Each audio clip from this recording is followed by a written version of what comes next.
Hello, welcome to Stretford Paddock. My name is Joe. I am joined by Stephen Howson. Man United have beat Norwich 1-0. Not a vintage performance, not a particularly good performance. No one seems to be happy.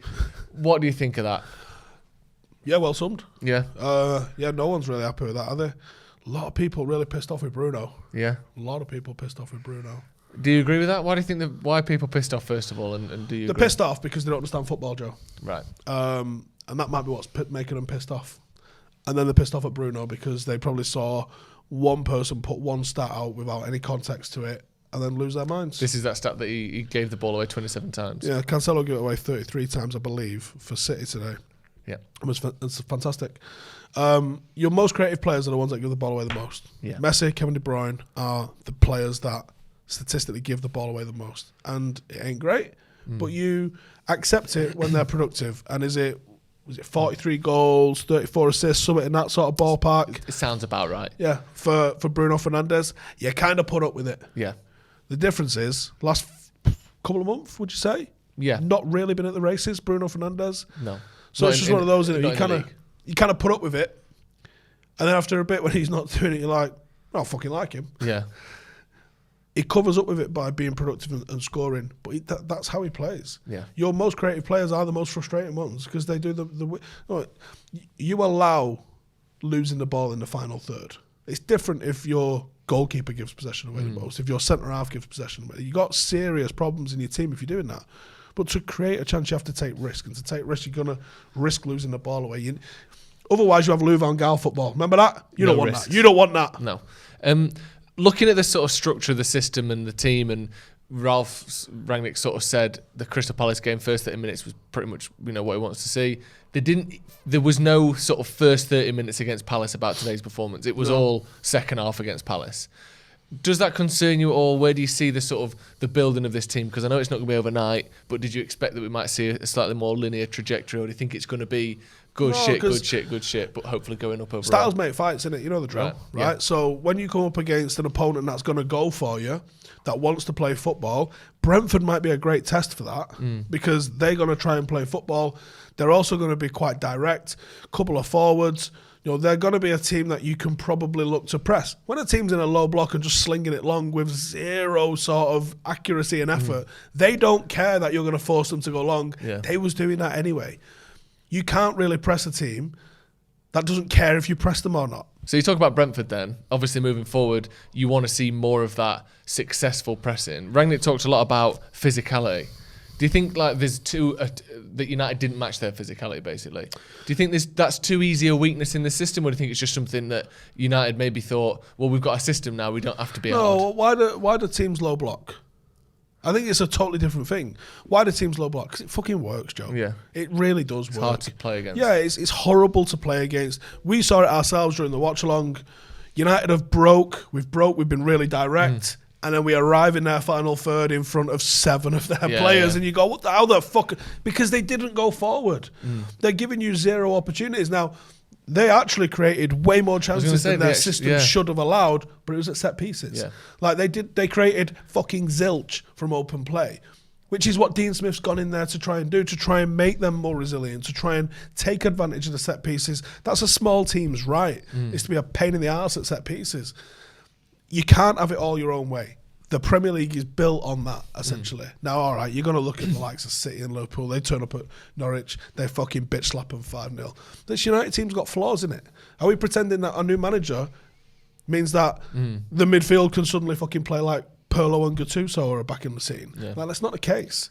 And that's the old thing that I get taken out of context with, where it says managers don't make that much of a difference. The average manager does nothing. Generally nothing. If you put the average manager into any team, he does what that guy did. Yeah. And then the next guy does what he did. Good managers can make a difference. Bad managers can take you down a little bit. But the average manager doesn't make a huge amount of difference. Now, bringing in an identity and a way of playing where the players know what they're looking to do that maybe suits that team a little bit better. Yeah, you might see a 10% rise in performances, and ultimately that will lead to better results in the short term. But what works is recruitment. You have to get the right recruitment. So are you worried already about this squad then? Or not already, because we've had 3 months of it this season. No, I actually think Rangnick's going to be good for this squad, and Yeah. I think he probably will take us in a step forward. But he's not going to be successful unless he's able to bring in players that fill the gaps that we all knew existed at the start of the season. Yeah, it's not going to paper over every single crack, is it? Looking forward a little bit then, again, obviously, we talk about progression. Do you think that for now, just getting wins is enough? Like, straight away, clean sheets and wins, we weren't seeing that 2 months ago or 1 month ago. Certainly not clean sheets. So do you think that, a lot of... Because if you look on social media and even you look at some of what the pundits are saying and on TV, you would think we'd lost that game and that we got, Watforded. But we didn't. We won the game, and obviously that's a big step in the right direction. But are you concerned at all? Because that's the storyline after the game is we should be worried, and here's why. Yeah, because everything has to be a drama at United. You can't just have something as vanilla and beige and sensible as well done. You picked up a win at a tough opponent. They've lost players to COVID this week. They're rock bottom of the league. They've only just recently chinned off their own manager. They're going through the same sort of thing as United are, which is like we want to kickstart a new era. They want to have Premier League survival. They went on a pretty good run. Then they got smacked up by Spurs. So they're looking to bounce back from getting smacked up by Spurs. They're looking to be more resilient. They're looking to be tighter. They're looking to be harder to break down and harder to beat. You've got to remember this. People seem to forget there's always two teams in a fight. Always two teams in a game of football. And like I said, I think Tuesday could represent a better opportunity because it's going to be a team that's actually going to go for us unless they've been bitten, start becoming a bit shy. Because that happens with every newly promoted team. They start, if they're an attacking team, they start with their attacking flavour. They bring in a little bit of momentum from last season where they were champions or second and got promoted. And then someone absolutely fucking turns them inside out. And they go, maybe 4-5-1's not that bad. Yeah, we can't do that. Or we've won 6. Maybe we'll just we only need another 20 whatever points. Yeah. Come on. And then they start to just shrink and shrink and shrink. And they remember that they didn't get to the dance by playing counter-attacking defensive football. They were a front foot team, and that's what makes them a nightmare. So you hope that you see a team that kind of goes for United a little bit in Brentford, because I think that might suit what we're trying to do. Ralf Rangnick is trying to be a counter-attacking manager. For all the people who ridiculed Ole, Ralf Rangnick's literally come out in press conferences and said, what I fucking do. The difference is he also talks a little bit about control, and I think that's going to be the new buzzword for United. I love it. I think it really represents what I think about what United should be. And I think we lacked a little bit of control today. Even though you're playing against the team in a complete low block, we had some moments where the passing was crisp, but as soon as it went anywhere near that final third, it just fucking crumbled. Yeah. Just sort of lastly on the formation stuff, 4-2-2-2. Gary Neville talking about he thinks this formation's got weaknesses. He thinks that if we play against a team with good fullbacks, we're going to struggle with Tellez and Dalot. Now, I know it's not really been settled enough to say that they've taken the spots of Shaw and Wan-Bissaka because concussions, and then Wan-Bissaka's injured now, so who knows who's first choice.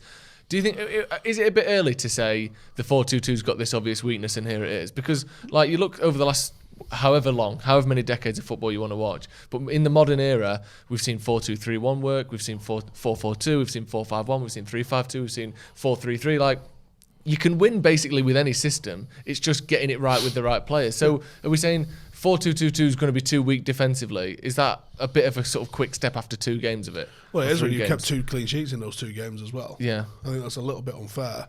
I think it's got issues, and my issue that I see is a big fucking hole in the centre of the pitch. Yeah. For all of the people who look at it and say it's narrow on paper. In reality, it ain't narrow. You see a lot of the play pushed out to the wide areas with it. I'd like us to be more structurally sound in the middle. I would prefer if we did go with a different option. I don't know what option is though. Ralph's the one who's got him in at training, messed about with his chess pieces a little bit, come up smelling with 4-4 or 4-2-2. What does that smell like? What's 4-4-2 smell like? Deep heat. Oh yeah. And salt and vinegar crisp. Absolutely delicious. Right, that's going to be all from us. Thank you, Steve, for joining us. Thank you to everyone at home. Let us know your thoughts in the comments below. Bovril Bovril as well, of course. We'll see you in a bit.